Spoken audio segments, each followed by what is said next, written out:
आप 52,000 वोट आपके, जो उस समय विधायक बने उनके 60,000 वोट थे। आप 7,000 वोट से पीछे रह गए। आप कांग्रेस की तरफ से चुनाव लड़ा। कांग्रेस से आपने भाजपा की टिकट अगली बार ली। क्या इसको मोदी लहर माने?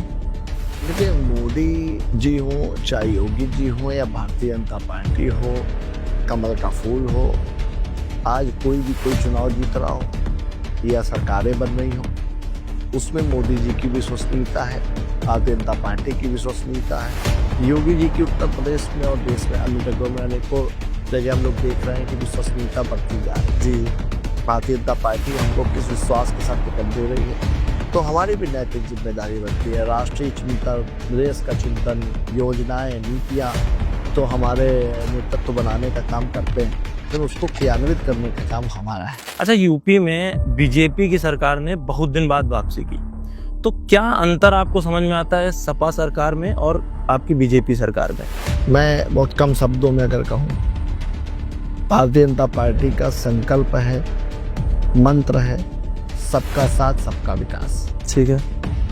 और समाजवादी पार्टी का संकल्प है, अपनों का साथ अपनों का विकास। हाँ, बिल्कुल सही बात है। उसमें चाहे रोजगार का विषय हो, चाहे शिक्षा का विषय हो, चाहे स्वास्थ्य का विषय हो, या सरकार की योजनाओं का जो लाभ जनता को मिलता था, वो भी नौकरियां तक भी अगर निकलती थी, उसमें भी एक पर्टिकुलर लोगों को लाभ मिलता, समाज के लिए लाभ था। ये जनता दरबार का आपको आइडिया कहाँ से मिला, और ये जनता दरबार है क्या? क्योंकि वहाँ पे मैं देखता हूँ, मैंने खुद देखा है, इसलिए मैं उस मुद्दे को हाईलाइट थोड़ा करना चाहता हूँ। वहाँ कोई भी आदमी यहाँ के आपसे एक साधारण व्यक्ति के तौर से मिल लेता है। प्रेरणा मुझको जी कहीं ना कहीं ईश्वरीय प्रेरणा है। मैं 2005 में 4 में जब जिला पंचायत सदस्य भी नहीं बना, जी, मैंने जनता की बात को सुना। देखिए, होता है कोई सुनना भी बहुत बड़ा विषय है। बहुत बड़ा विषय। बहुत से काम अगर किसी के दर्द को आप सुन लेते हैं तो उसका दर्द कम हो जाता है। आज का जो हमारा पॉडकास्ट है वो एक ऐसे व्यक्ति विशेष का है जो जनता का सेवक है, और बल्कि उनकी स्टूडेंट लाइफ से उनका संघर्ष एक चलता आ रहा है, और आज जनता उनको अपना विधायक नहीं मानती है, अपना बेटा मानती है। तो बहुत बहुत हम स्वागत करते हैं बिठूर विधानसभा क्षेत्र के विधायक अभिजीत सिंह सांगा जी का। धन्यवाद भैया, पहला सवाल हमारा ये है कि आप एक राजनीति फैमिली बैकग्राउंड है आपका, आपकी राजनीति में माताजी का बहुत बड़ा योगदान रहा, तो उस पर थोड़ा प्रकाश डालिए आप। देखिए, निश्चित रूप से संस्कार आपको परिवार से मिलते हैं, और राजनीतिक बैकग्राउंड की जहाँ तक बात है, अपनी आंखों के सामने मैंने बचपन से सामाजिक, राजनीतिक और इन दोनों विषयों को किस तरह पारिवारिक रूप दिया जाए, ये बिठूर की जनता से और समाज में किस तरह रहना, ये हम लोग संस्कार में पाया है। जी, आज समाज का हर वर्ग विश्वास करता है और उसी कड़ी को आगे बढ़ाने का हम लोग काम करते हैं।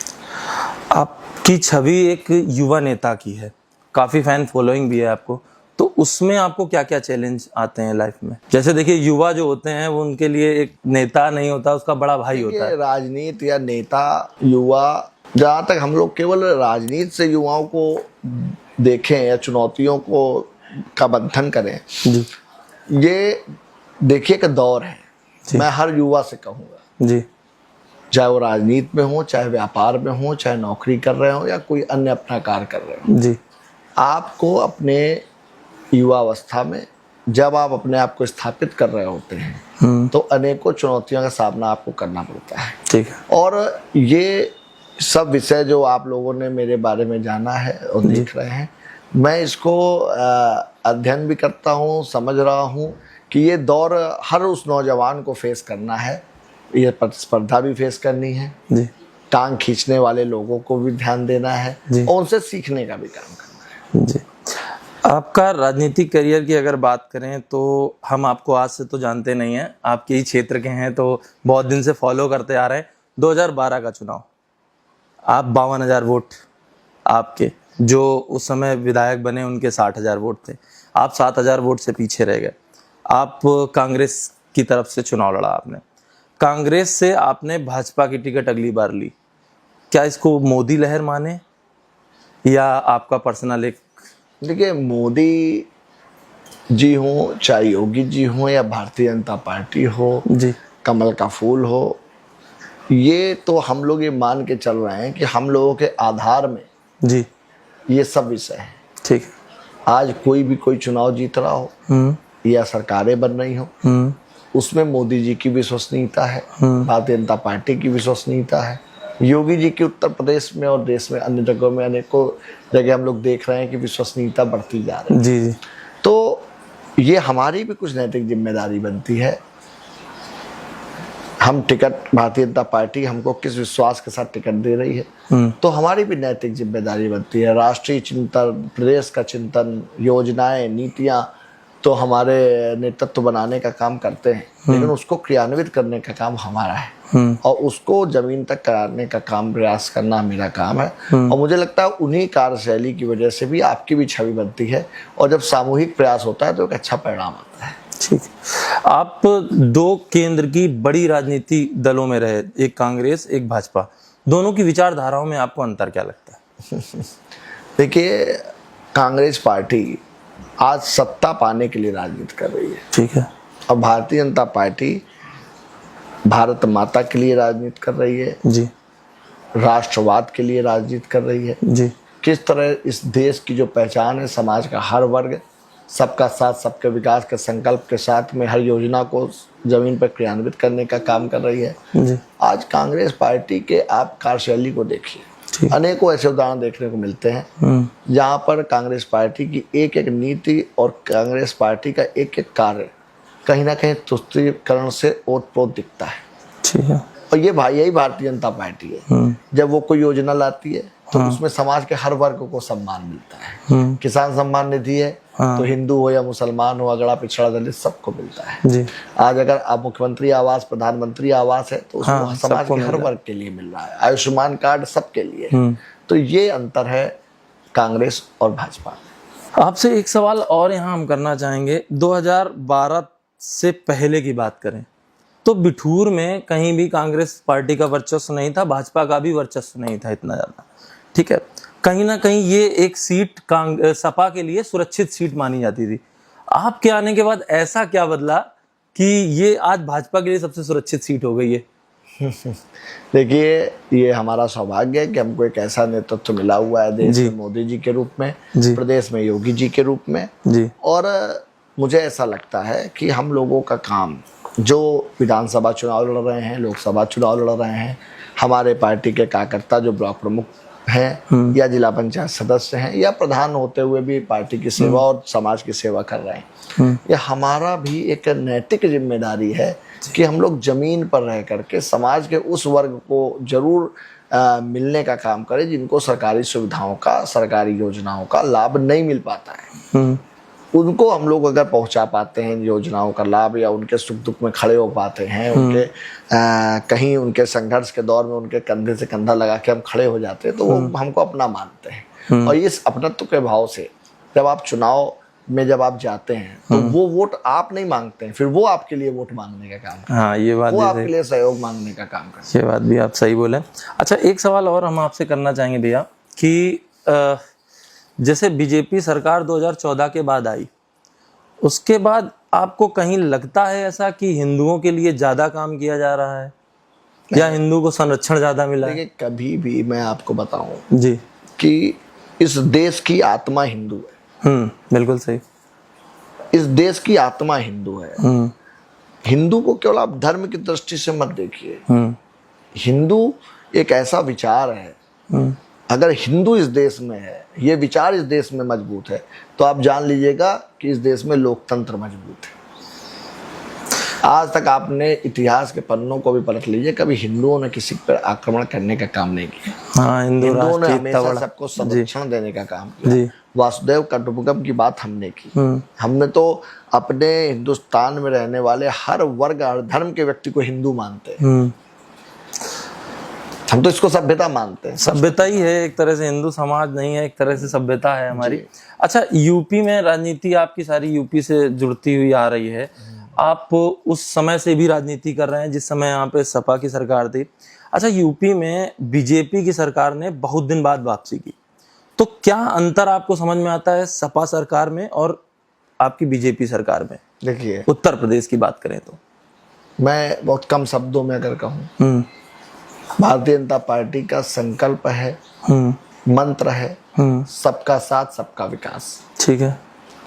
और समाजवादी पार्टी का संकल्प है, अपनों का साथ अपनों का विकास। हाँ, बिल्कुल सही बात है। उसमें चाहे रोजगार का विषय हो, चाहे शिक्षा का विषय हो, चाहे स्वास्थ्य का विषय हो, या सरकार की योजनाओं का जो लाभ जनता को मिलता था, हाँ। वो भी नौकरियां तक भी अगर निकलती थी, हाँ, उसमें भी तो एक पर्टिकुलर लोगों को लाभ मिलता समाज के लिए लाभ था। अच्छा, जैसे कई जगह बयान भी आते हैं, कई लोग बोल चुके हैं इस बारे में, ना केवल अगर बीजेपी सरकार की बात करें या कांग्रेस की बात करें, जब तक समर्थन नहीं था, कि गुंडा राज था यूपी में एक समय पे। तो क्या आप इसको मानते हैं कि वो आज वो बदल गई है, उसकी छवि पूरी बदल गई है? आज उत्तर प्रदेश की छवि को उत्तर प्रदेश के लोग तो बता ही रहे हैं। आप देश के किसी कोने में चले जाइए, एक समय देश उत्तर प्रदेश की पहचान माफियाओं से होती थी, गुंडों से होती थी, बड़े बड़े माफियाओं के नाम लिए जाते थे। आज उत्तर प्रदेश की पहचान योगी आदित्यनाथ से होती है। बात तो सही है। जो धर्म के प्रतीक हैं, आस्था के प्रतीक हैं, न्याय के प्रतीक हैं, सत्य के प्रतीक हैं। आपके बारे में अगर पर्टिकुलर बात की जाए तो आपकी छवि जो है एक दबंग नेता की है।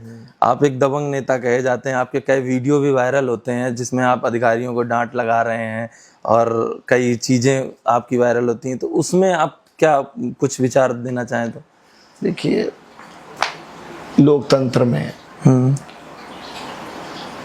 जो सरकार या सरकार की जो मंशा होती है और उसके अनुरूप अगर जमीन पर काम नहीं हो पा रहा है, या कहीं पर हमको ऐसा प्रतीत होता है कि कोई अधिकारी कहीं भ्रष्टाचार में लिप्त है, या कहीं किसी के साथ अन्याय कर रहा है जी, तो ये मेरी नैतिक जिम्मेदारी बनती है कि उस विषय पर उस गरीब व्यक्ति के साथ मैं खड़ा हूँ जी। आप मेरे अनेकों विषय हैं उनके बारे में आप लोगों ने अध्ययन किया होगा, बहुत डीपली बहुत अध्ययन किया होगा। अनेकों मुद्दे हैं जिन पर मैंने बेबाकी से अपनी राय रखी है, बेबाकी से मैं उस लड़ाई को लड़ा हूँ जी।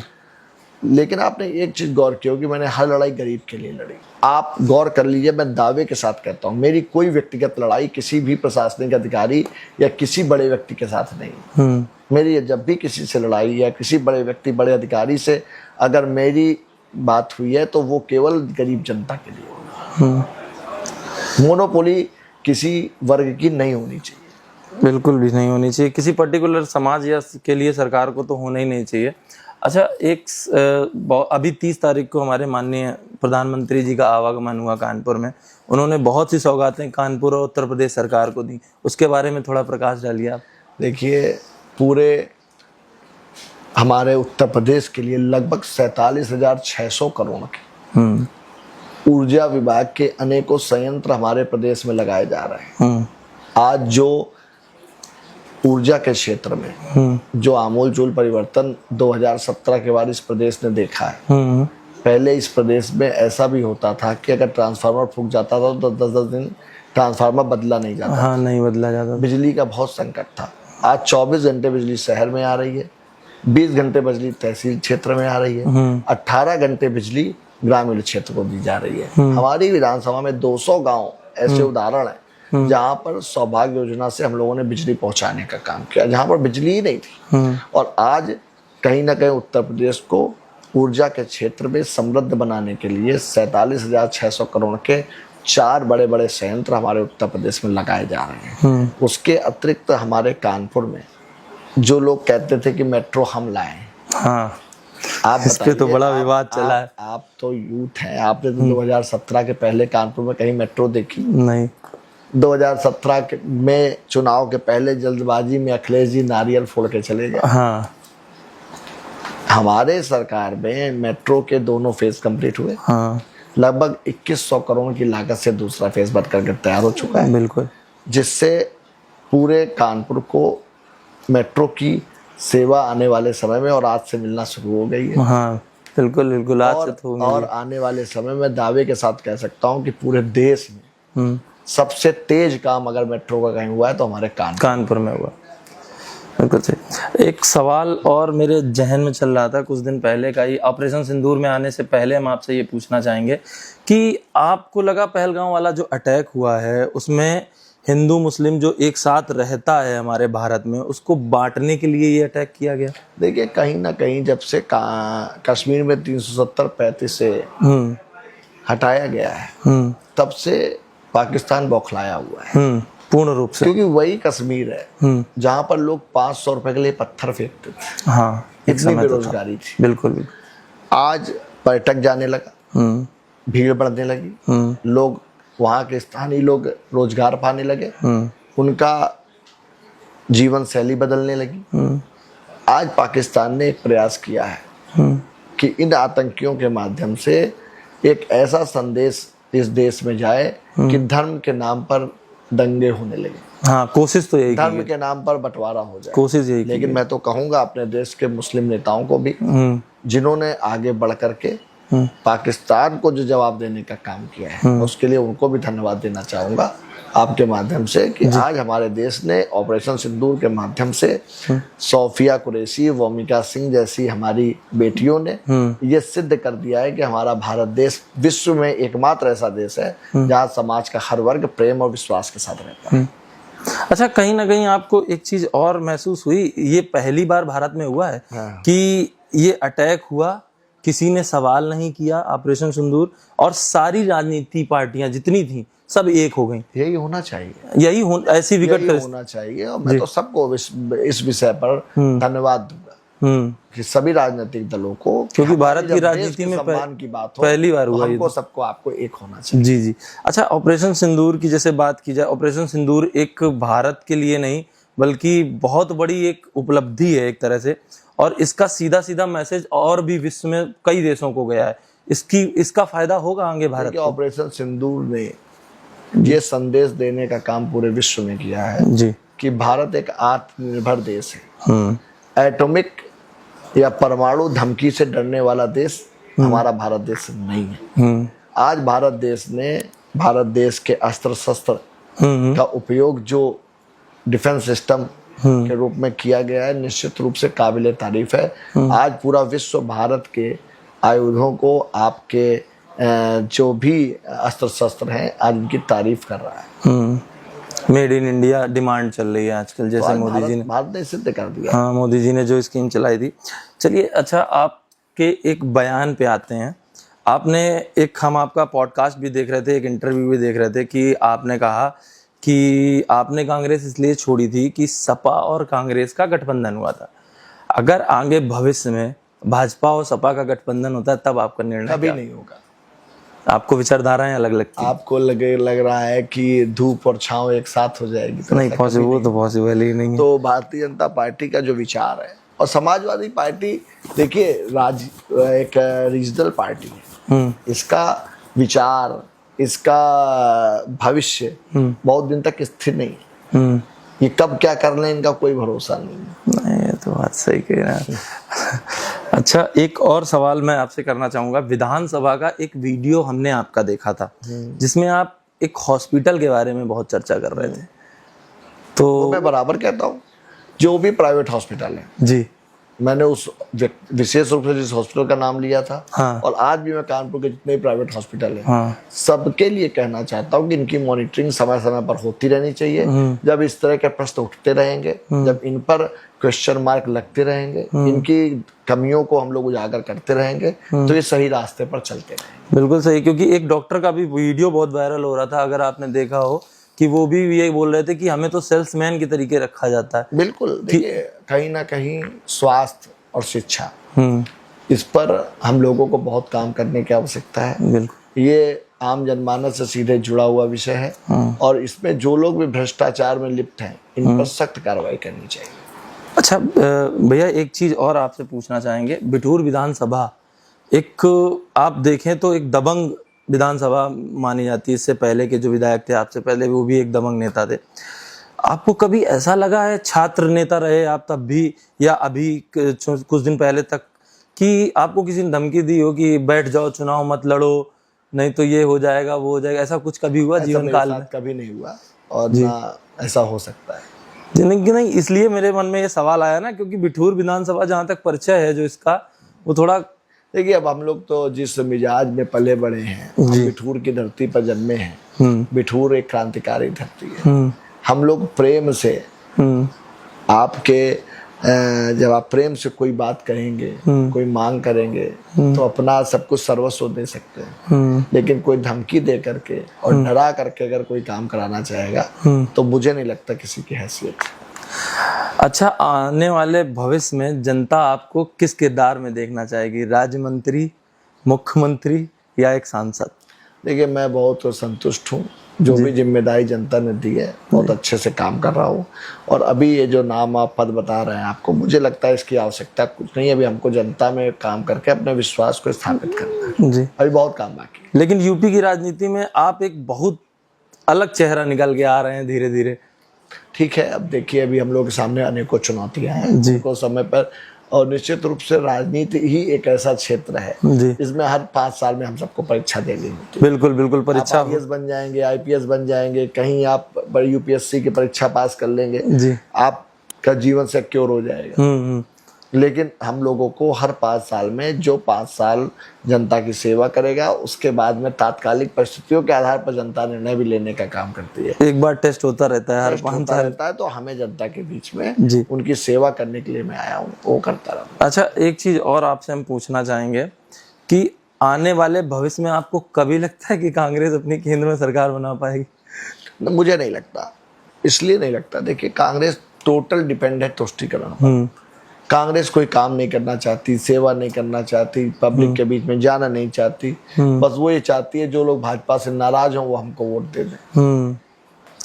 तो वो जनता देखिए सब समझती है। आज मोदी जी ने 2014 से और आज 2025 आते आते पूरे देश के हुलिये को बदलने का काम कर दिया है। बहुत कुछ बदला। बड़े बड़े एक्सप्रेसवे बन गए, सब बड़े बड़े एयरपोर्ट्स बन गए, हमारे देश की पहचान पूरे विश्व में अलग स्थापित हो गई। आज आप विश्व में 4थी सबसे बड़ी अर्थव्यवस्था बने हैं। बिल्कुल। आपने जापान को पीछे छोड़ दिया। तो ये सब जो $5 ट्रिलियन इकोनॉमी की जो चर्चा मोदी जी कर रहे हैं, आने वाले समय में वो संकल्प पूरा करेंगे। योगी जी हमारे प्रदेश में $1 ट्रिलियन के संकल्प को पूरा करने का काम करेंगे।